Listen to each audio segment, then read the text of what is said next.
much for coming to our session. And so today we'll tell you about the power of cross-sectoral collaborations and also about using novel or alternative sources of data for research and insights in the public interest.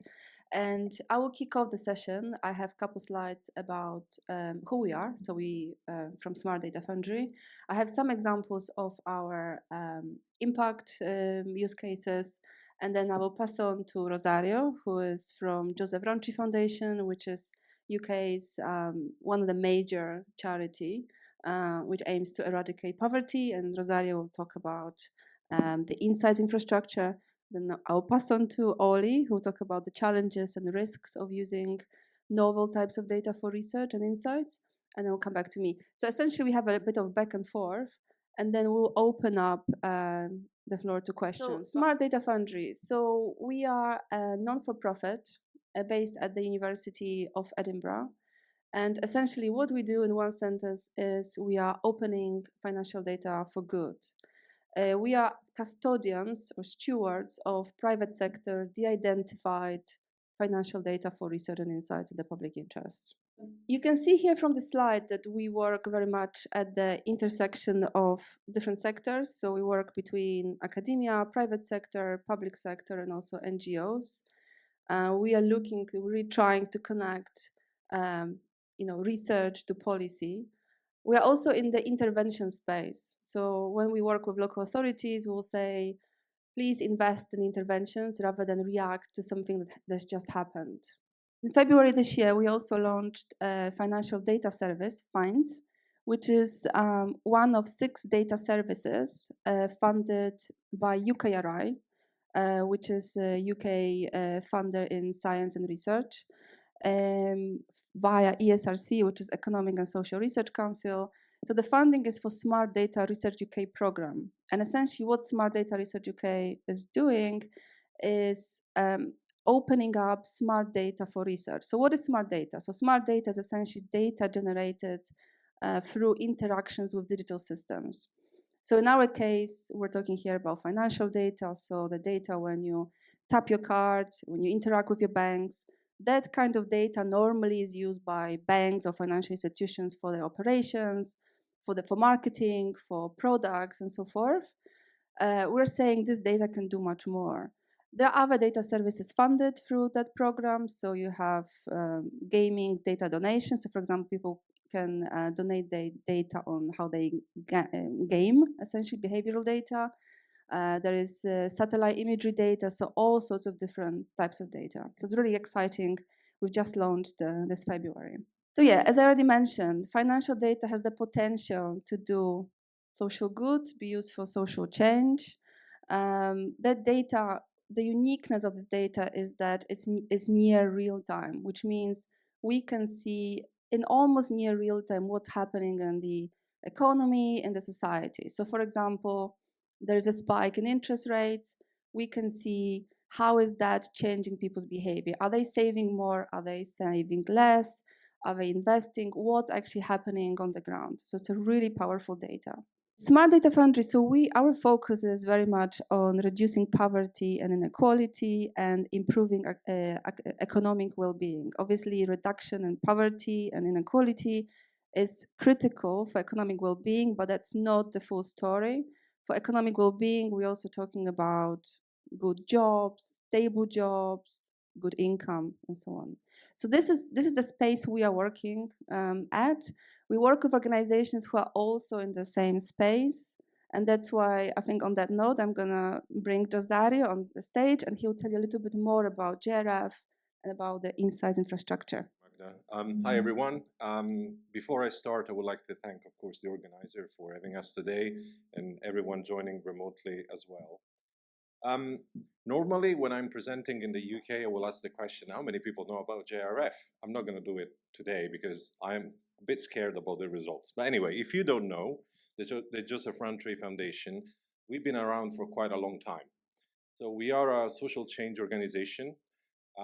We act as a traditional funder, so we give grants to organizations doing projects, research. We fund research. We work with universities and other institutions. but we also have a think tank element to the work that we do.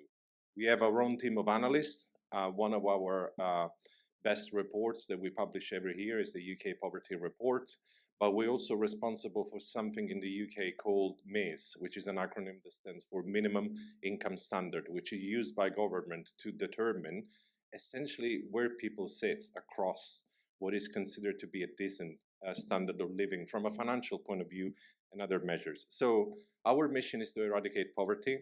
We are trying to accelerate the transition to a just a more equitable future free from poverty, where both people and planet can flourish.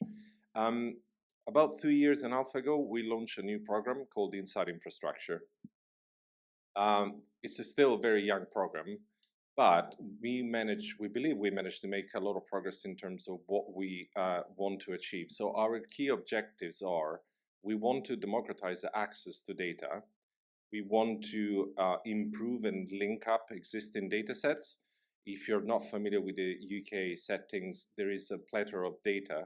It's basically Disneyland. If you're a data geek, because there's so much data released by government, but everything is done in silo. Surprise. Probably this is a theme that you heard many times today. We also want to unlock new data sources, and this is where the partnership with Smart Data Foundry is quite key in this. But our ultimate goal is to enable others to take action which is informed by data and evidence. So how do we do this? We are trying to build a better picture of inequality. I know that I mentioned poverty, and that's the key mission of the foundation, but reality is poverty just doesn't happen overnight. It's the result of inequalities that everyone in the country, the UK, and everywhere else in the world is experiencing. We want to do that by embedding lived experience, so the people are actually facing hardship. They are the core of what we do, the programs that we fund, the prototypes that we do, because they know what they are experiencing, we don't. So they have the answers to what the possible solutions might be. We want to expose and potentially fill data gaps. I said that the UK is an amazing place. We have the Office for National Statistics, Department for Work and Pensions, you name it. Every single department is releasing constantly data sets. They are not perfect, and we're going to get to that in a second. Also, we want to explore new data sources. In doing so, what we're trying to do is to build a trusted toolkit, a set of resources that people have there, whether it's social sector organizations or other entities, can go to times and times again to find not just the most relevant piece of data, but potentially solutions to the problems that they're trying to fix. And we do so by funding others to build cool stuff for us, but also building tools ourselves. The most recent one that we have done is the cost of living tracker, which is based on basically close to real-time information provided by people who are struggling with the raising cost of living. And then the last piece of what we do, which is a crucial pillar of the work, probably even the most important of all of them, is we want to build connection, knowledge, and trust. Now, today we heard by all the amazing speakers that have been running sessions today, the role of AI, why is the people don't really trust AI, data, and all of that. Well, that trust is not there. Let's just be honest. Let's face it. But also the way we work across different sectors or within the same sector is often short term. There is a project, we attach X amount of money to that project, we get a report, everyone goes back home, the report goes into a drawer. That's not working. So we need to change that. Right. So this is just to give you a bit of context, really depressing stats. I apologize for that, but they will make sense in a second. So according to our latest report, more than 1 in 5 people in the UK are in poverty. They don't have enough to put food on the table and to afford the essentials item that everyone else can afford in the country. Now, you might notice that the report was published in 2025, but can you see to what period of time those stats are actually referring to? 2022, 2023.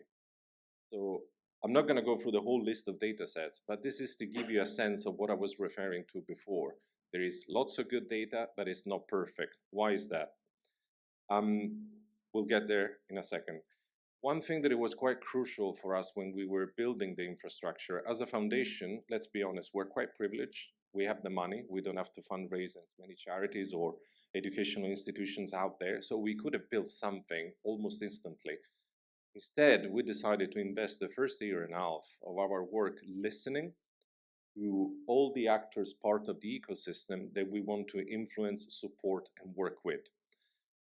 That's important because if we really want to build something that is sustainable, and more importantly, useful and used, we really need to listen to the users and contributors of the infrastructure, and its other charities, and its private institutions, universities, service providers, etc., etc. But at the core of everything is people, places, and communities. Because yes, we are a nation, but reality is every single place, people will be different. There will be different socioeconomic characteristics. There will be different identities. And a small local level, national policies are not going to work. So we need to drill down to that level and listen to those communities.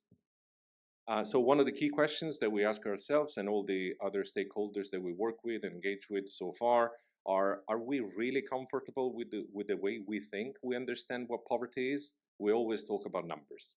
They don't have enough money. Is it really just about money?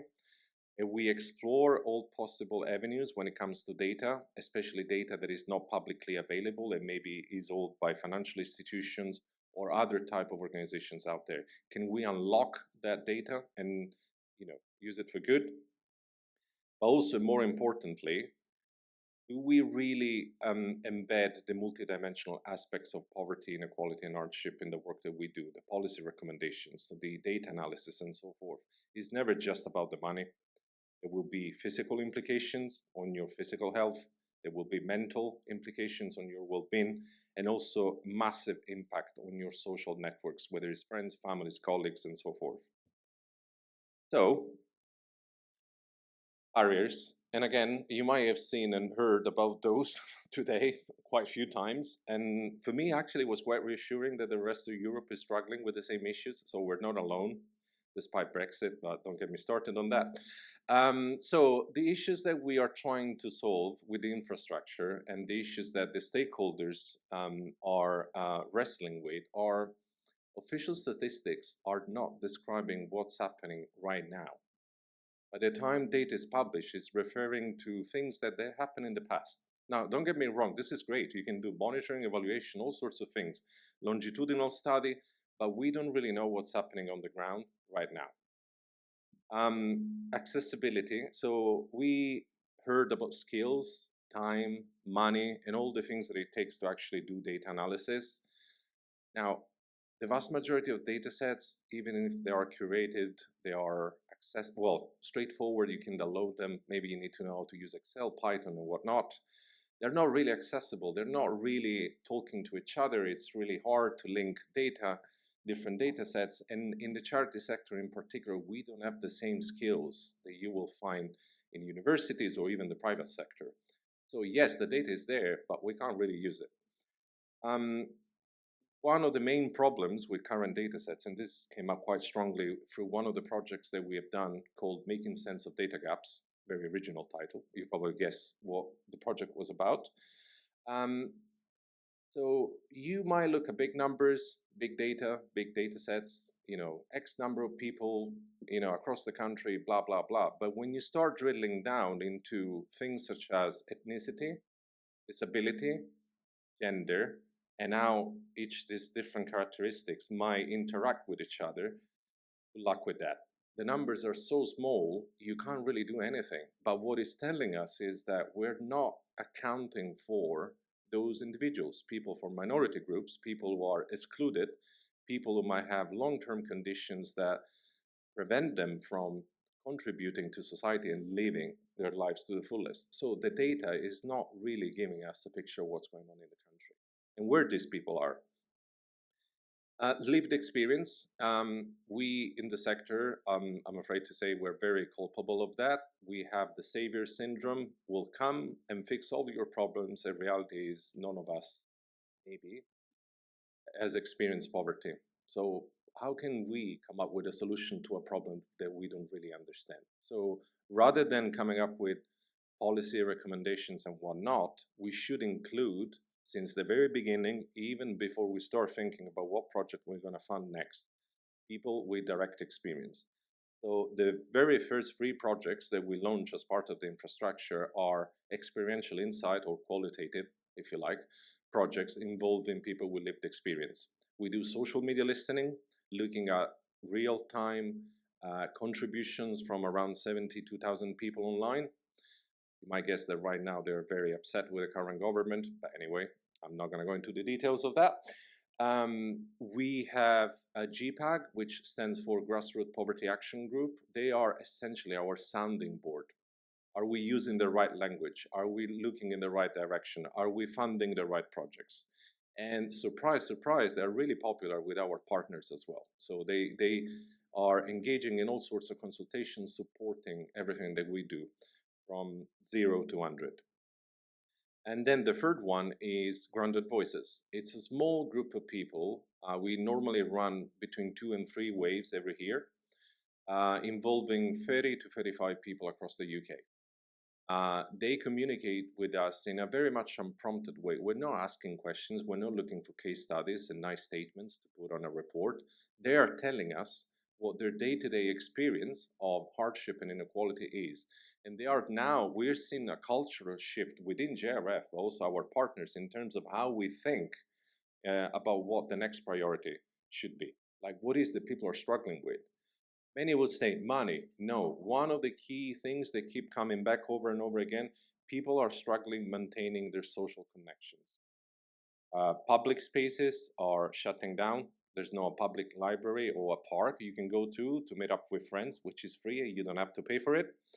But also without employment, without access to services, because maybe if you live in a rural area, moving around or finding support, again, good luck with that, is very difficult. They start isolating themselves. And then, of course, there is digital exclusion as well. And then the last point is basically what I was referring to before. Normally, the way we do projects, quite old school. We give you money, you do your research, you publish a report, that's it. We really need to rethink how we do long-term collaboration. So we need to be in this for the long run. On the plus side, some of the enablers that we think we've seen so far, and again, this is based also on the experience of people working with us and benefiting, hopefully, from the inside infrastructure is, and I think in the previous session, someone made a really interesting point. How can you make sure that the data is treated in a safe and appropriate and proportionate way? Should it sit with national governments? Should it sit with private institutions? Maybe there is a role for inside infrastructures around the world to act as a broker, a mediator between those holding data and information and those willing to use that information into action. We believe that there is still value in leveraging the power of existing data. We just need to make it better, more inclusive, more accessible. There are new sources that we are exploring. A really exciting avenue is, for instance, a huge number of charities out there. They collect data on a daily basis about what's happening with people asking for support. That's much better data than the government will publish, because you know where they are, what kind of issues they're struggling with, what kind of services. So can we actually turn that data into, almost like a real-time monitoring of what's happening around the country. And then I mentioned lived experience again, which is quite key. I know that many of the topics today are about AI, large learning models and all the acronyms that we love. We're all terrified that, Schwarzenegger is going to come through the door and Skynet is going to kill us and all those kind of things. Now, honestly, I don't really know what the benefits of AI might be, aside from, oh, there you go, I have a nice transcript and a bullet point list of actions out of the meeting, or I can generate images based on, I don't know, Leonardo da Vinci and whatnot, and then claim I'm an artist. But what I'm trying to say here is that let's not shy away from it. Let's try to influence to whatever extent we can, because maybe there are opportunities there that might be quite useful for us. I already mentioned that it's crucial to build trust, knowledge, and connections, not just within a specific sector, but across sectors. And the last point will be around rethinking corporate responsibility. They have the firepower to do a lot more with the data and the knowledge and skills that they have access to compared to anybody else.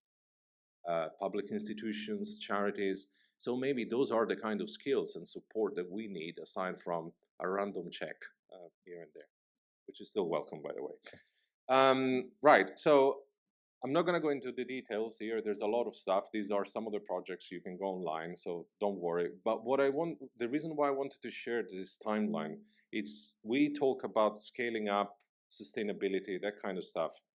So the first year for us was just coping and listening. We decided to not do anything at all, rather than engaging with the stakeholders and people out there. And they told us what the ideal infrastructure should look like. Then we took all that information and we moved on to the next phase, which was essentially prototyping lots of stuff. Some of which we decided to take forward because this is what users are telling us. This is quite useful. Yes, please continue. And other stuff that we ditched. And then the next phase, it's scaling up and increase engagement. You can create the best dashboard in the world. It's, fancy looking and all of that. But if people don't use it, there's no reason for that. So we need to keep engaged and to continue that conversations with users and contributors out there, because they're going to tell us, this is working for me, this is not working for me, including, and I will repeat that again, people with direct experience of hardship. They need to tell us what we can do to change things and not the other way around. And then one more slide after this, I promise, and I'm done. I just wanted to give you a bit of the rationale behind the collaboration with Smart Data Foundry, particularly around the income volatility. So our starting point was a problem. The problem being there was a gap in evidence relating to within-year earnings, income volatility, and more broadly economic security in the UK. And that's where banking data and the trusted research environment and all the firepower and skills that Smart Data brings to the table, but also the partner financial institutions who contribute with their data, came into the picture with a possible solution. So what we've built together is essentially a way to understand how income fluctuate. So you don't just end up in poverty and then all of a sudden you are either out of it or it's done. There's a lot of ups and downs, and I'm sure this is the case for everyone in the room. Some months you have a bit more money that you can spend, other months you just need to be a bit more strict. It's really powerful because it's close to real time. So that timeliness issue that I referred to before, that's why it's so good. And then ultimately, we're already seeing some of these changes happening even within JRF. When we run our own analysis, we are using and triangulating and connecting different data sets to boost what we think we know already about poverty and economic insecurity and inequality, and to challenge our own thinking. Some of the really interesting projects that are coming out of this particular initiative is rethinking the measures of fuel poverty.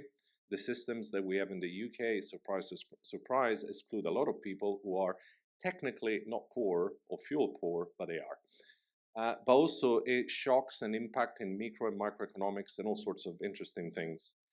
I wanted to actually close on a positive note, given that I basically complain about barriers and, I share with you stats about poverty and all things that are really far from exciting, unfortunately. This is a coincidence, and I will explain you why in a second. I don't know how many of you know this gentleman, but he's one of the great minds, actually, who are based here in Leiden University. And I only recently found out, and we had this statement, which is our motto for the Inside Infrastructure, on the website for many, many years. So I'm not trying to be cheesy here, okay? This is just a coincidence. But what I love about this statement is it's just so grounded to the reality of what experimentation and innovation should be. So, and I'm going to read this out loud. Normally I don't do it because it's very creepy, but I just love this sentence so much. So there is a failure to recognize that not only problems, but also solutions can grow exponentially. There's no guarantee they will, but they can. And that's really the spirit that we are embracing, the kind of mindset behind the Inside Infrastructure. That's all from me. Thank you. So we're not done yet. So now it's me and then Ollie again.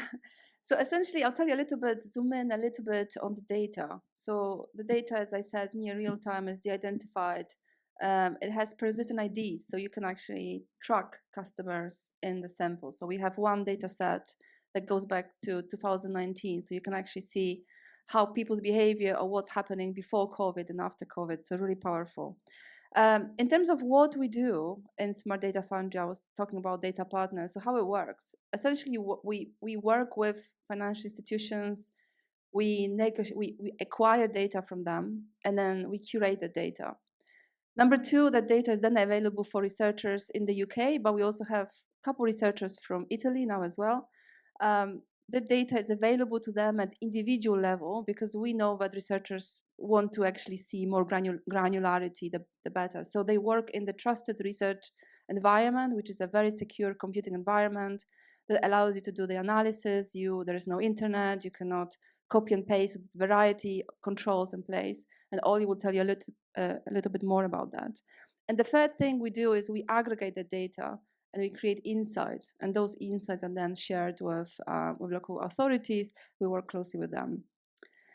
So what you can see in this data is, as I was already alluding to it, you see consumption, you see income, you also see expenditure, you see the consumption behavior. So it's extremely powerful. And I have a couple slides on our work. So Rosario already mentioned income volatility. So again, we're looking here at fluctuations in income and how this affects individuals and the broader economy. We know that 15% of people in the UK are not paid monthly, they're paid weekly, or if you're in the gig economy, that's even more volatile. How are people compensating for this? How much they rely on overdraft or on credit? And also we know that financial products, at least in the UK, are very much geared towards people having, stable monthly income. So if you apply for loans, that can create lots of problems. The other project we're working on now is really interesting, very cross-sectoral collaboration. We're doing this with the Asher Institute, which is a medical informatics school at the University of Edinburgh. And this is where the researcher is looking at the impact of housing. So for example, your mold, different conditions, how is that impact the respiratory disease in children? And this is a project where the data is at the center of it, and especially data linkage. So what she's going to do, she's going to link child health data to property data, to energy poverty risk, then air pollution, weather observations, and banking data. So you can see it's an extremely holistic study looking at all sorts of different data sources. And this has a really strong, it will be very impactful for all sorts of different policies, social policy, energy policy. And there's also a net zero aspect in all of that. Obviously, governments are, wanting to reach the net zero targets. There's some questions around that some net zero retrofitting methodologies can actually make children's health worse because they work by reducing ventilation, so trapping air pollutants. So this is going to be part of the research. So incredibly impactful research. And the final one is our work with East Renfrewshire Council, which is a local authority in Glasgow. So on this picture here in purple, you can see the known areas of poverty in Glasgow, which comes from departmental data. It's essentially capturing anyone children living, growing up in household below the average income. What our data showed them, and that's in yellow, is the unknown areas of poverty. So essentially, children growing up in households who are really struggling because of the cost of living. So, especially during COVID, the energy costs went up in UK, food prices, and suddenly you've got those pockets of poverty that were before kind of unknown. And essentially what council was able to do, they were able to propose targeted interventions to make sure that no one is kind of falling through the cracks. So target interventions and target services to reach those children. And they also overlaid our financial data with their own data. So the council, they have a variety of data and open data. And yes, we got a pat on the shoulder from the First Minister of Scotland. Again, this is the intervention. So how can you start helping families before actually things become much worse? So that was a pilot, and now this transformed into a tool called Economic Wellbeing Explorer, which you're more than welcome to explore, which is essentially starting with Scotland, where the financial data is used to create economic well-being indicators. So, for example, people living beyond their means, or people really in overdraft. And then there's a bunch of different open data, so you can start sort of digesting data in different ways. We've started with Scotland, but the whole plan is to go into Great Britain over the summer. So what we're using financial data for, or what we really feel like this is the potential of smart data in general, not just financial, but any sort of smart data so coming from those interactions with digital systems, is to inform and evaluate evidence-based policy, improve service delivery. So again, this example from Israel, where they could actually, implement some solutions and actually see in real time whether they are making an impact, because it's a new real-time data, tracking impact over time, and uncovering economic unknowns and prevention. So that's all the positive side. There are always, of course, challenges with using this data and risks, and we need to be prepared and aware of them. And Ollie has a couple slides on that. Yeah, thank you for having me. I'm just going to talk about, I guess, these broad challenges that go over sort of both aspects of what we do. So being a data infrastructure service where we provide this data for researchers to use, and at the same end, using this data to inform policy. You can't reliably inform policy if you haven't got good, trustworthy data and a good, trustworthy basis to be working on there. So making sure that these sorts of novel types of data are accessible is incredibly important. Ensuring that that also means access to the data and covering skills gaps is essential. And again, the classic question of representativeness, bias, making sure that no populations are going to be adversely affected in any way through this data. That really helps with the data's representative, but also that you're sort of supplementing that with the lived experience, the qualitative aspect of that. So a lot of what we do is, you say, data for public good. What is public good? What does research in the public interest mean? I don't think that's a question anyone will ever be able to comprehensively answer. But I want to talk a little bit in a while about some of the things that we do to try and make that possible. That's also down a lot to ethical research.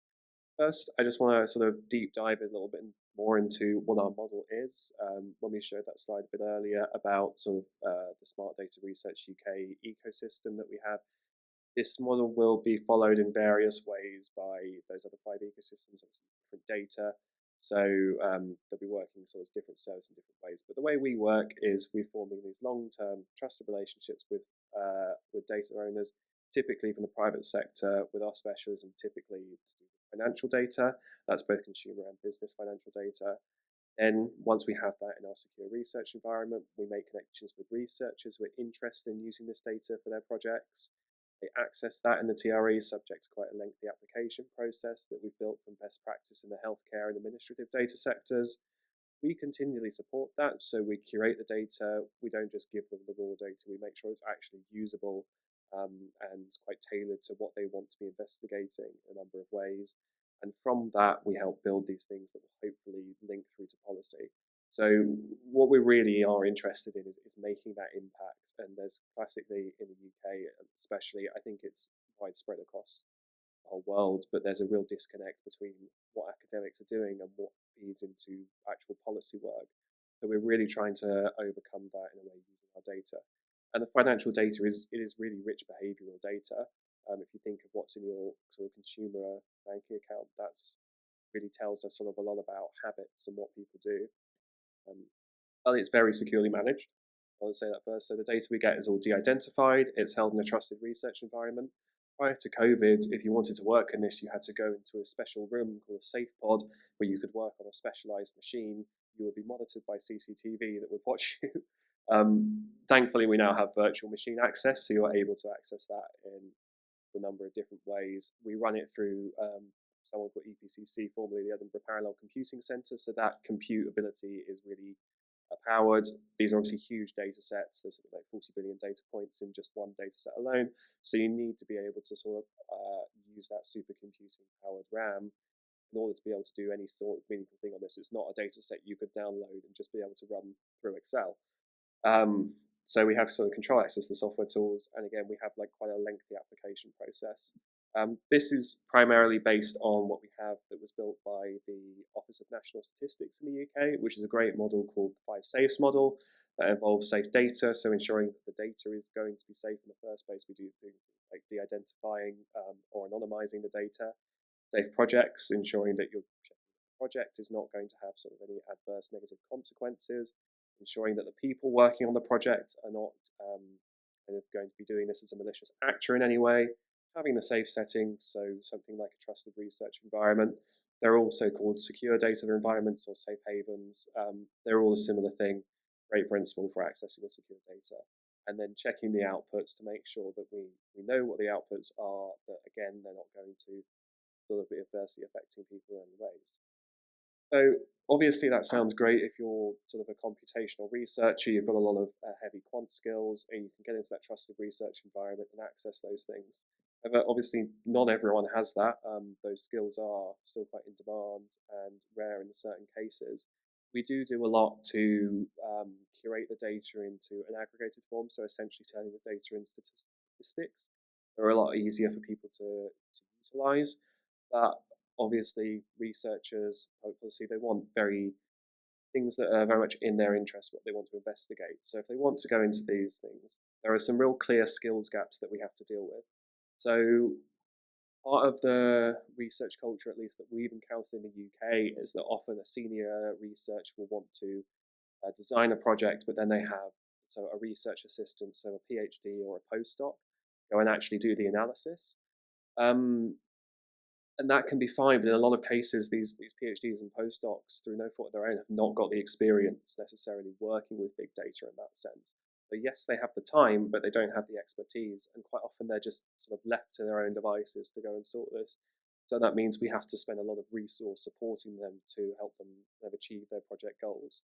So that's something we're trying to work on, both by making the resources available to those people to more efficiently complete their work, but also being very clear when these projects are set up that this is novel data. You're not going to have really encountered this before. You need sort of collaboration and expertise to be able to use this properly. Another thing is efficiency. So in the trusted research environment that we hold, obviously the lowest common denominator for accessing this data is put it all in a CSV file. That's not efficient in any way. You try running code on that, it will take days to process through the data. We use something else called Parquet format. There are a number of other formats available. So on the BBC, so there's other formats available. That's an open source format, and essentially what it does is takes the data out of memory when you're running the code. But there is a learning curve in order to be able to do that. So the efficiency versus ease of use question really comes into question there, helping people over that learning curve.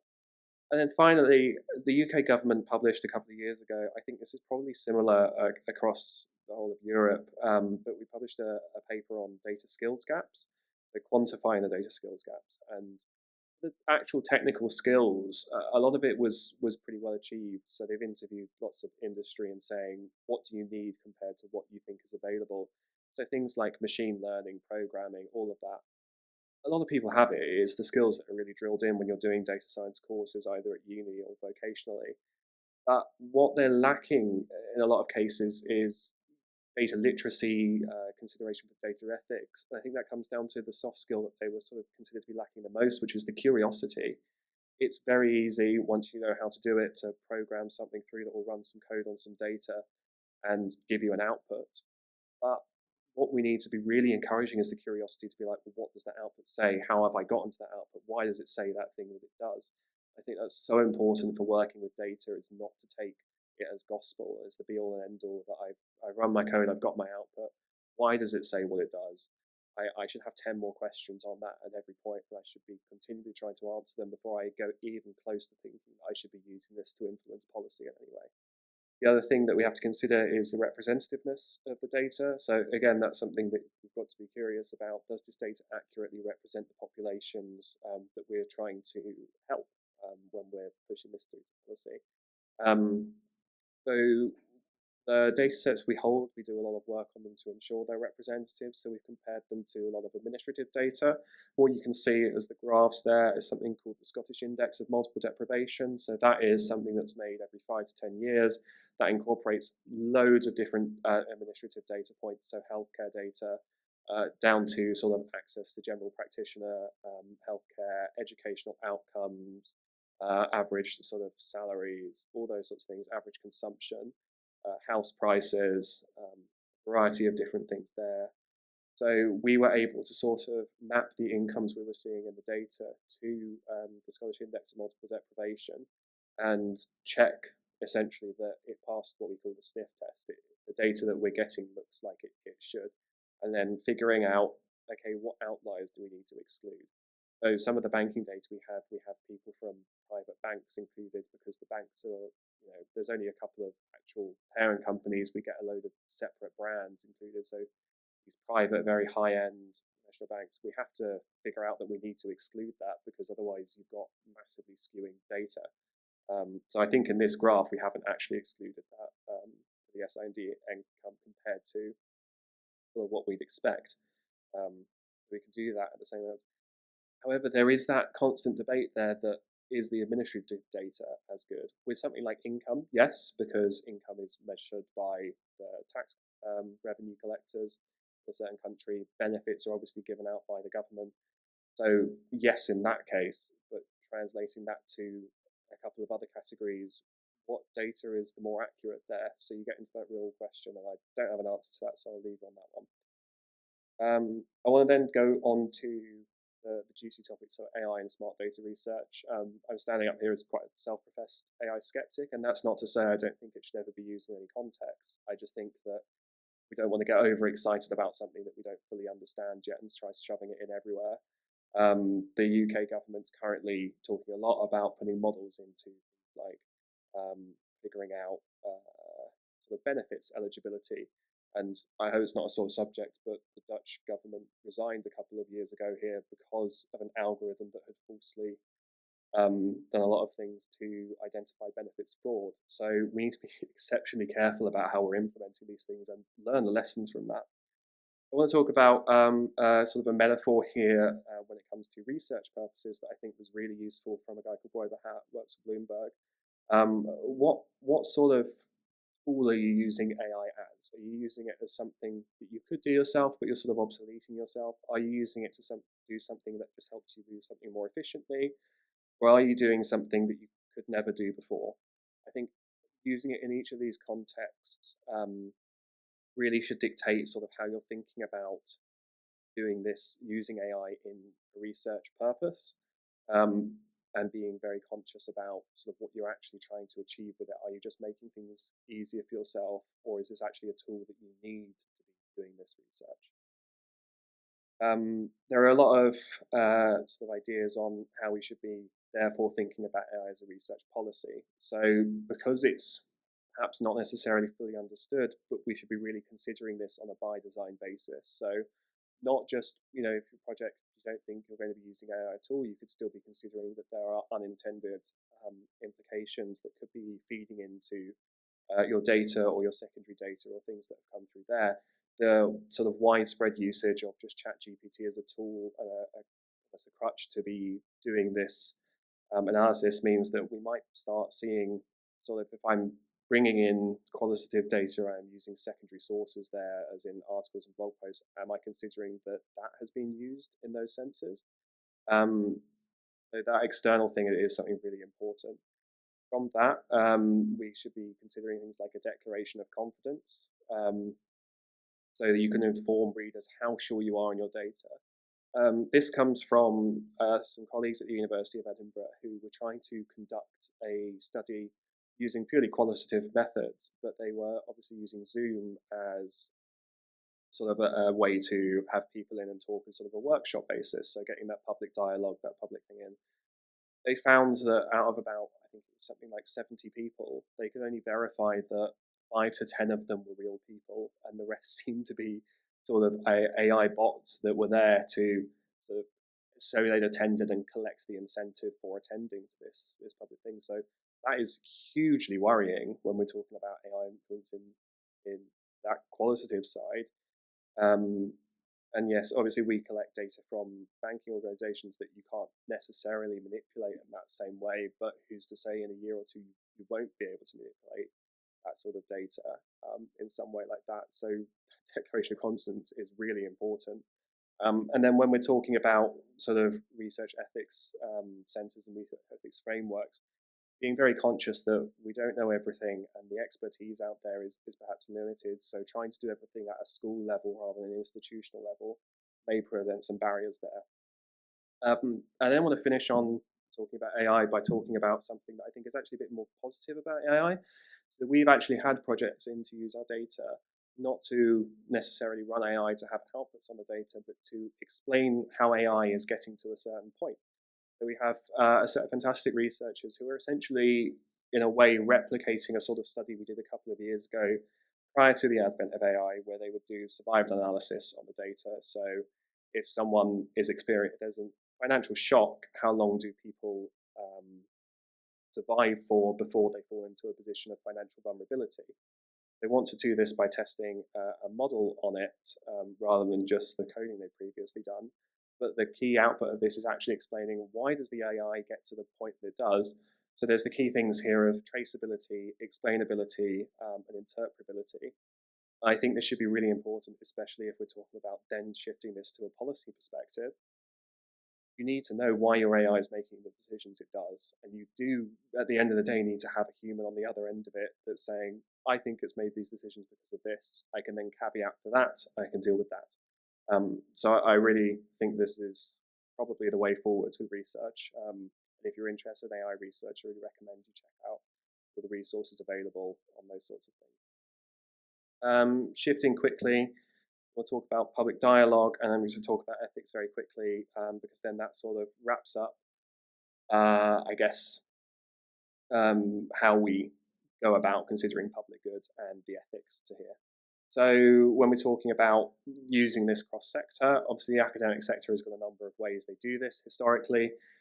We build public panels, we do deliberative workshop sessions. In the private sector and public sector, it's usually in support of specific functions that are done in-house. So ensuring that that dialogue sort of persists across. If we're getting in private sector data, we don't want to just make a public panel of people with an interest in it. We want to actually be saying, can we talk to the customers that are essentially supplying us with the data? And how do we do that in that sense? And then finally, I've got a bunch of questions here, which, again, there's not proper answers for. But I think the core principle that we take when we review applications for research is harm reduction. Obviously, we want to have that long pathway from research to policy, but not every bit of research is going to get that far. Arguably, not every piece of research should get that far. But we want to know that when people are doing project designs, that harm reduction is baked in. So are you making sure that you've considered all the populations that could be potentially affected by this, and you've tried to reduce harm in the same ways and in effective ways through your project design? So that's me. I'm going to pass on quickly to, I think we'll have some questions. So last slide to finish on today is, if you look at this picture here, so obviously a lot can be gained from improving the flow of data. So what stands behind those acronyms? So SDR UK is Smart Data Research UK, and this is not showing the whole picture. It's just examples of actually that those types of novel types of data used for research. We've got HDR UK in the UK, which is basically like a data space for health data, smart data, and ADR UK is administrative data. We've referred to this previously, which is essentially all people's interactions with public services are now available for research. So you have to apply, it's in the trusted environment and so on. So obviously, currently those spaces are quite siloed. So they have different processes, procedures. For health, it's understandable. But obviously, if you think about the potential of this data, you want to kind of make this access quicker, improve the, reduce the obstacles to get access to this data. And also the cross-linkage. We know that the data, you really benefit from data when you link it with other types of data. So how can you increase cross-linkage? So for example, we're doing some work on linking health data or financial data It's really difficult, especially at the individual level. We're doing, through methodology called privacy preserving records linkage, but it's really, really difficult. So we had this concept of the National Data Library in the UK, and I'm not representing here the UK government. I'll just tell you from what I'm speaking with my colleagues what's being released. Essentially, this is very much positioned in the context of enabling greater data sharing will enable, it's very pro-innovation and pro-economic growth, essentially. So variety of governmental documents mention National Data Library. Essentially, it's about driving data-driven public services. It's about making public data sets available also to private sector to innovate, and about creating and about great data reuse across the public services in general. So what are the benefits and what are the concerns? So in terms of the benefits, I think we're all on the same page that we want the data to work harder, essentially. So there's a lot of data available, but there's not enough insights. If private sector will be have access to some of the public data, we want this to benefit the public or services back. So for example, there will be some ways to bring more efficiency to the government because of a variety of tools or products developed that we want to see that. There's also realization in terms of AI development that the government can, and already investing a lot in AI development and in tools, and we've already mentioned that. But I think there's a lot of obviously going on in private sector, that the talent sits in the private sector. That's where we have organizations like DeepMind. So we need to work together. In terms of the concerns, so around privacy, we know that people do worry about their data being shared with private sector. For example, what if my employer will see my private data, or what if it's a credit agency, have access to this data? So, but there are ways to ensure that the access is controlled. So we talked about trusted environment, the 5 Says what we're doing. So there are ways to mitigate that. Essentially, then around ethics, so obviously we've already mentioned that private companies, have profit. That's what people worry, that profit is the main goal. It's not about thinking about the public good. Again, we can be transparent about, who gets access to what data. So I think US is doing that already. It's about making sure that we do due diligence on different organizations. We know exactly what the plan is to do with the data. And finally, the exploitation. I think we do need to be worried. So we need to think about, for example, making sure that there is equitable access to data. So we support small organizations, not necessarily big pharma, who will have access to this data and potentially then charge health services for access to some product and services. So coming back, essentially, it's about ensuring clear value is returned to the public. When, I think we mentioned public engagement, when we talk with the public and explain what we do, the benefits, people see the benefits outweigh the risks. But I think the narrative, in UK at least, it's quite negative. So I think there's a lot of work to ensure through lived experience, through working with the public, to making them part of those conversations, that people are on the journey of what data sharing means for you, for the country, for everyone in public interest.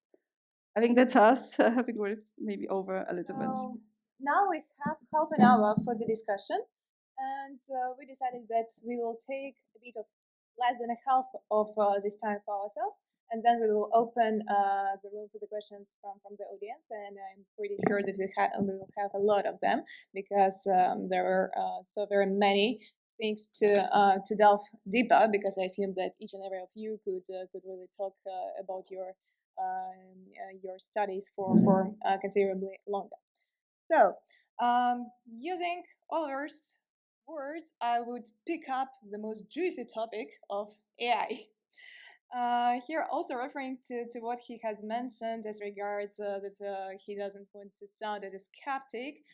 Perhaps I would love to really to get to know better who of you is artificial intelligence optimist or pessimist. And with this, let us start with a warm-up question of what, in your opinion, is the biggest opportunity and the biggest risk of using artificial intelligence and novel data or novel data sources for artificial intelligence for public benefit research? I think I would say I would be an optimist if no one was allowed to use it for 3 or 4 years and we kept developing it so we were much more confident in it and could build that much more trust in it before we get too excited by it and sort of blanket deploy it everywhere. I think there are some fantastic sort of use case examples for it, but then we were discussing them earlier, and a lot of them come back to you do need a human at the other end to check the outputs and make those sensible decisions. So using AI in sort of the medical context where you're using it to scan through thousands or hundreds of thousands of images at sort of once in order to identify things like tumor markers or other lesions or things internally. That's a fantastic use case because no human has the time or ability to be doing that like realistically, and it would help much more with earlier diagnoses and things like that. However, you do need, in these sort of examples, there are things that the AI will miss. There are things that the AI will falsely flag as sort of positive. So you do need a doctor at the other end of it. And fundamentally, you do need a doctor to then go to the patient and say, this is, what we think. You need that human-to-human connection there. But I think, when we're talking about those sort of narrow AI use cases, there are a lot of valuable use cases, but that does require the investment in building the narrow AI. You can't just shove a model into another model or a model into another context and expect positive outcomes from that. And that's obviously the cheaper way of doing things, and that would help with the efficient way of doing things. But that's when you really get the risks there. I fear that is what we are at now. So that's why my skepticism. But I think there are a lot of things to be optimistic about with sort of the future potential of it. I'll go next. I'm optimistic as well. I agree with lots of what Oliver just said. For me, there are some kind of short-term implications that we are not necessarily considering. It takes a lot of power to run those data centers, right? So you need more energy and you need a lot of water to cool them down. And in the remarks that we heard this morning, it's great that the European Union is investing so much money in that, but I don't know what countermeasures we're putting in place to think about the impact on the environment. So I really much welcome innovation, and I think AI will and could provide lots of solutions. That's the kind of direction I would like to see. But we really need to do a bit of testing first, maybe on a smaller scale, and see what the implications might be, stuff that we're not even considering right now. I would just say to that not every AI applications requires LLMs, so I think that's something to consider in terms of the implications on the environment. So in terms of the opportunities and risks, risks. So in terms of risks, I think we mentioned the data that feeds, training data that feeds into AI. So definitely the quality of data. So curating data is not something that is maybe the most attractive thing people want to do, but curating data, making sure that we remove bias if possible, that's really important. I think skills, again, I already touched on that, making sure we have, especially like people in policy, that's just across the data science and using novel types of data as well. If we really want those new types of data to be used for policy, they need to be, removed bias, representative. There's lots of things around skills here. I think with AI, there's a lot of like novelty factors. So I think we're also going, it's all about competitiveness and being fast. And I think that's probably introducing poor data practices to think about. In terms of opportunities, for me, opportunities lie very much around triangulation of data and kind of the work that JRF is doing, linking different data sources and really seeing the more holistic picture because there's so much depth into those complex challenges we're trying to solve. So, to this end, I would say that actually none of you are either optimist or pessimist. I would say that you are AI realist, and this is great because it is always good when we are somewhere in between and we acknowledge all the opportunities and all the risks because both of them are present. To this end, perhaps let us scope down the topic a bit towards a bit more responsible AI to a certain extent, because you also touched this upon, especially you, Oliver, in your talk when you touched upon this explainability and interpretability of AI, to name just a few. Let's talk a bit about the ethical foundations of all of this. So, how to govern data and artificial intelligence, and Magdalena just touched upon a couple of the things. So, I would summarize this as a digital literacy and AI readiness when it comes to data triangulation, data governance, and data quality. But perhaps you would love to expand on this a bit, or at least we would love also to hear from the colleagues of yours, from Oliver and you, Rosaria. What is your take on this? So, how do we govern new technology, artificial intelligence, the novel data sources in a sustainable and inclusive way? And we are currently talking about these high stakes data, such as financial, healthcare related data, and behavioral, and AI systems, which are oftentimes opaque. So, what does responsible AI means for you? Do we need new models for the oversight?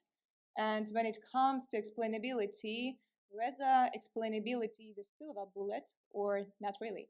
I think when we think about governance and data governance and all these things, not just AI, but for this sort of new private sector data that's becoming increasingly commonly used in research. And this isn't my thought. This is a thought that I've seen posted at many places. Yes, we've got all those things on ensuring there's the right resource and training. Yes, we've got the things on ensuring we have impact statements, even delving in further into the ethics reviews we have at an institutional level. Most sort of ethics that we consider in the academic sphere specifically is built on qualitative research ideals. So it's built on the idea that there is a researcher to human relationship. And that has been completely disrupted by just the use of big data in research, because there is no longer a researcher, even if they never meet the humans, but sending a survey to someone and trying to understand the implications of what the data they're getting out of that is. We now have something where the human element is sort of completely detached. We have a researcher to data subject relationship. And we've not really considered fundamentally on a grand scale what that means. Under GDPR, there's a number of ways to access data. So there's the consented model. We actually access data under the legitimate interest principle. So that sort of means that we have this data that has millions of people captured in it. We don't sort of know what our relationship to them is, even when we're sort of, making all those controls to ensure that it's de-identified, building up to statistics so it can't necessarily be used maliciously. What does that sort of relationship mean? And that becomes increasingly a problem when you talk about building in sort of models of AI and stuff where you don't necessarily know what you're doing to the data, which is why I don't know if I'd call explainability and things a silver bullet, but certainly I think it is a necessity that you understand what you're doing and you don't just have sort of a black box model that you're applying to something. Because you do have to consider that even though it looks very detached, there is a human somewhere in that chain of data getting to you. Just building on what Oliver was saying, for me there is a key questions around the input, not so much the output, which is of course super important, how you get there, why you reach that particular conclusion. So if the input is still the same data that we talk about, data that is not perfect, basically, and is excluding a lot of people, to what extent can we really trust to use that output? Because there is a problem there, right? So it's a partial view, and also to the very limited knowledge I have about the subject of AI, I'm not an expert, I'm generally interested. It's not really telling us anything about the mechanism behind those interaction where the data is coming from. It's more like an observation, right? Okay, there is this huge amount of data, this is all I can see, this is the pattern that is coming through, but what is the mechanism behind the pattern? And we also go back to the point of where are people in all of this, right? we talk about data information, but really we are the data subjects, right? That most of this is information about us. So how we use that information and what is our role and knowledge of how that information is generated, processed, used, etc., etc. We're still out of the picture, right? In this room today, all the session, there's people who are experts, their interest and all of that. We're not seeing, unfortunately, many of the communities who are most likely to be impacted by this. And there is a question around inequality, stigma, and all of that being propelled to even a much greater extent if we just believe a model, any model, without questioning what's the mechanism behind that model. I would just add to this, thinking about so what responsible AI means to me. It's kind of looking at the whole AI life cycle. So from the moment you're storing data, collecting data, what's the responsibility? What do we know about this? Thinking about also societal impact of the data. Thinking about the social justice. Ultimately, thinking who gains from this model, who's losing out, and this takes us to the irresponsible AI and things that we need to think about as well. Very good point, indeed, and I have now even more questions. Therefore, perhaps an immediate return point to you, Magdalena, then how to prevent AI systems built on private sector data from reinforcing these inequalities? So basically, you just mentioned this irresponsible design, and you also touched upon the topic of this life cycle, and I'm also wondering, whereas we have to think only about AI life cycle, or rather both of them, data life cycle and AI life cycle, and whereas there is some particular phase of this life cycle to be emphasized, or rather all of them are important. So in terms of the reinforcing inequalities, I would say that I think we do need to treat it as a public infrastructure. So I think it needs to have that vision. We need to ensure equitable access to data. So support, I mentioned already, supporting smaller companies or smaller players in the ecosystem. I think it needs that, I think, to me, governmental input and vision, and also long-term commitment towards ensuring that it's a fair system. It works for everybody, not just for selective few. Yeah, thanks a lot for this interesting panel discussion. I was wondering, you all talked about linking more data sets with one another because it gives additional insight. And I think for anyone working with data, that's always very appealing because we always want to know more. But I also, especially Rosario, I heard you talk and say it's always about the humans that are behind those data. And I'm sort of wondering what kind of additional output can we actually generate from linking all these data sets that we can use in policy or when we work with the people this is ultimately about? Is it really a crane if we have all these data sets linked together, or was it a rule slide? I don't know what the other two functions were, but what does it actually give us when we are able to link data sets and get a more fine-grained picture in terms of actual policies that we can implement? Thanks for the question. Let me just say, I'm a fan of less is more to begin with. So I'm a data analyst by trade.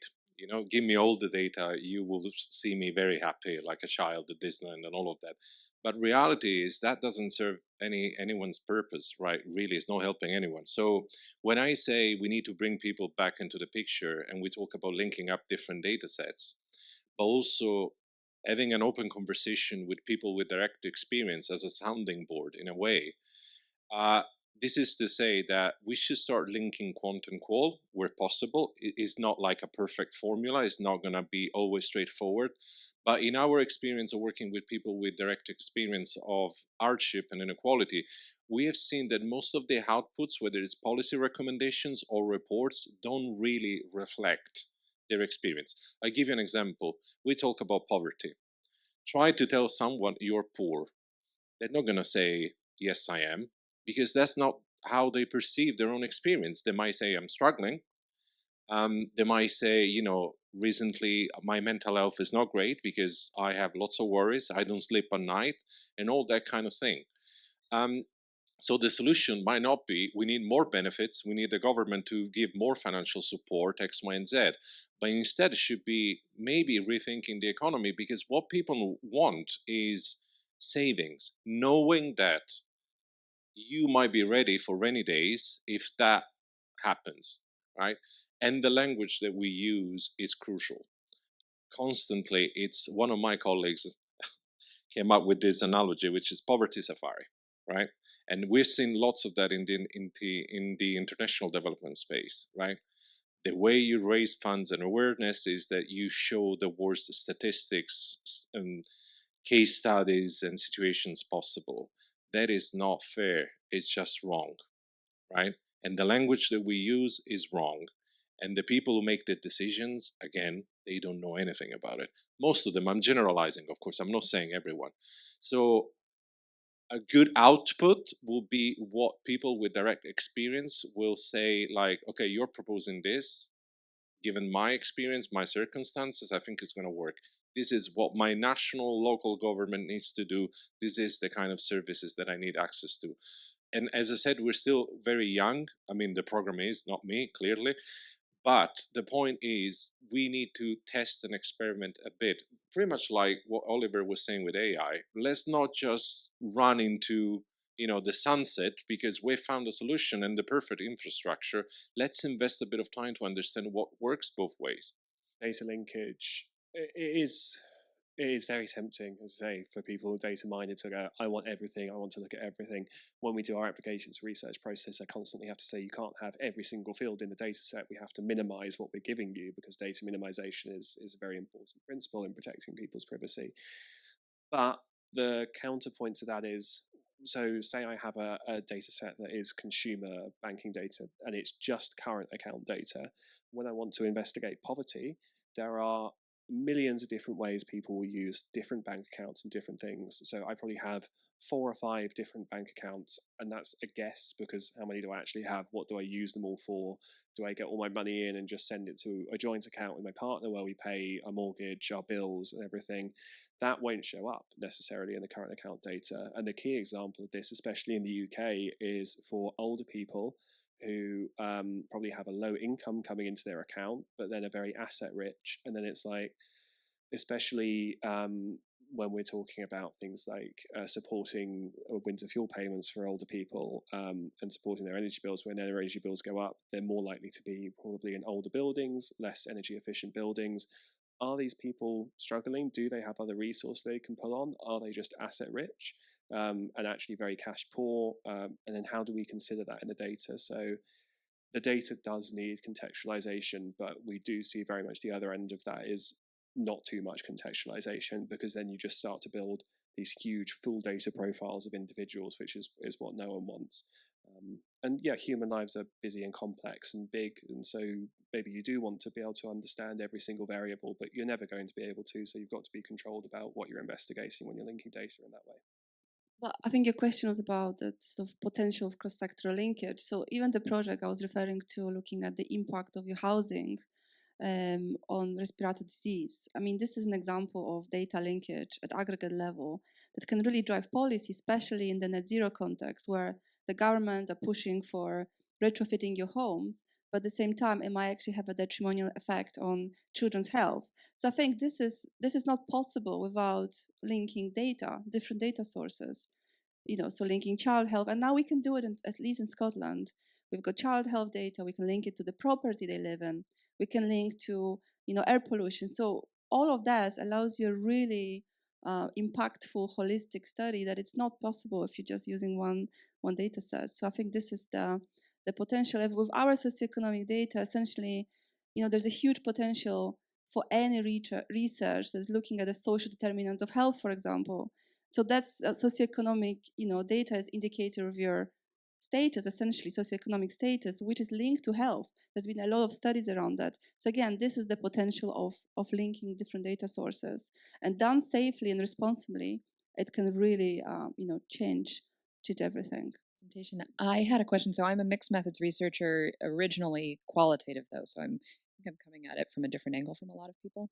I wanted to know a little bit more about the how you integrate qualitative and quantitative data. in my experience, generally, it's like, oh, here's a little qualitative study, kind of like to supplement whatever it is that we're missing from the quantitative.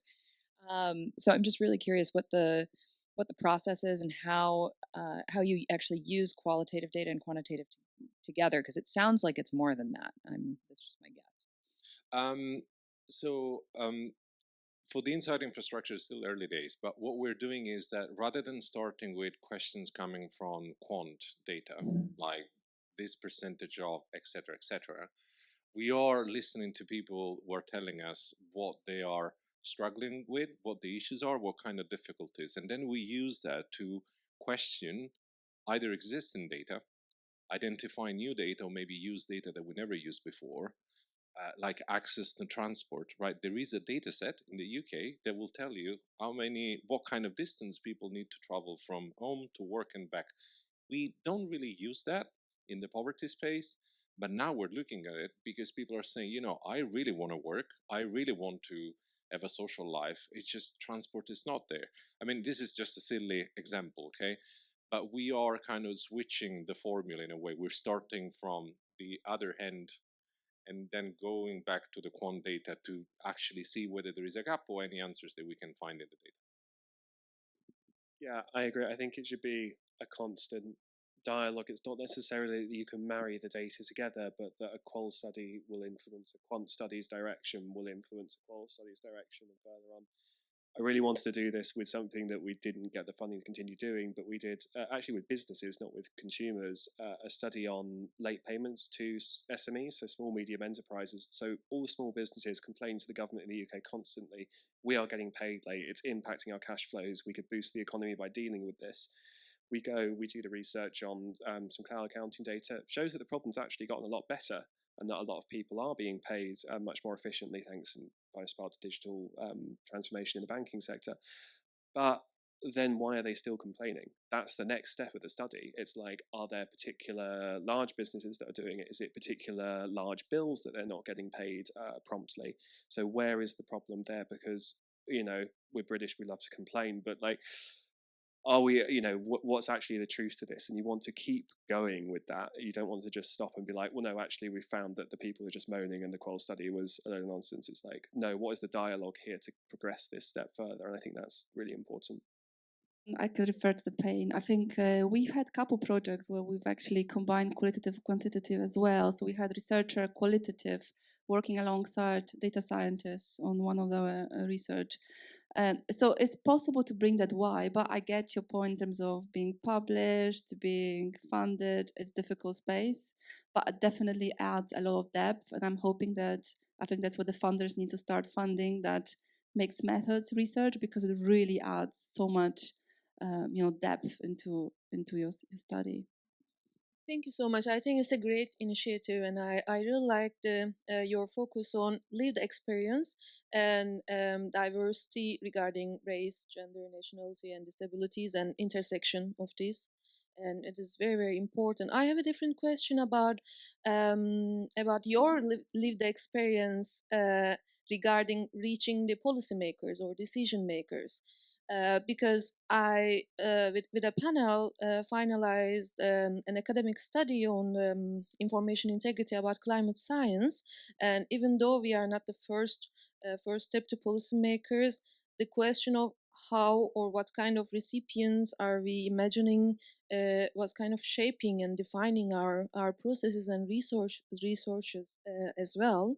So do you think what kind of policymakers and decision makers you aim to reach as an output of the study, or how or what are your experiences and challenges and tips and tricks regarding that? I know national context, geographical context makes a huge difference, but still it will be worthwhile to hear, I think.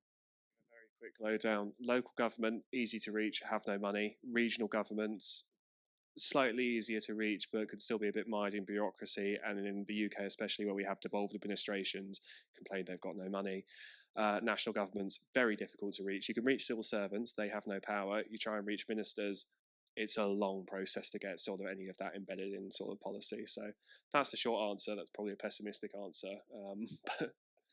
That's how we approach it. When we're talking about what we're doing with policy, it's been a bottom-up thing. So we go into the local authorities, we say this is what's useful. That hopefully starts feeding into sort of more of a national picture. Takes time. The way we are approaching this at JRF, it's through something that we call movement building. Basically, find a lot of people who are like-minded and just make noise, because sooner or later they will be fed up and someone will listen. Will that prompt a change? Who knows? But movement building to go through some of those barriers might be a solution. At least this is what we're trying. It's been effective in some cases. For instance, the Labour government, who was due to vote on the 2-child limits, they postponed the vote because we made a lot of noise and we had people with lived experience coming into the picture, going on television, and other charities also, but beyond that, other organizations joining that debate. So it's all about building that movement of like-minded people around you. Just to pester them, the policymakers, is not easy.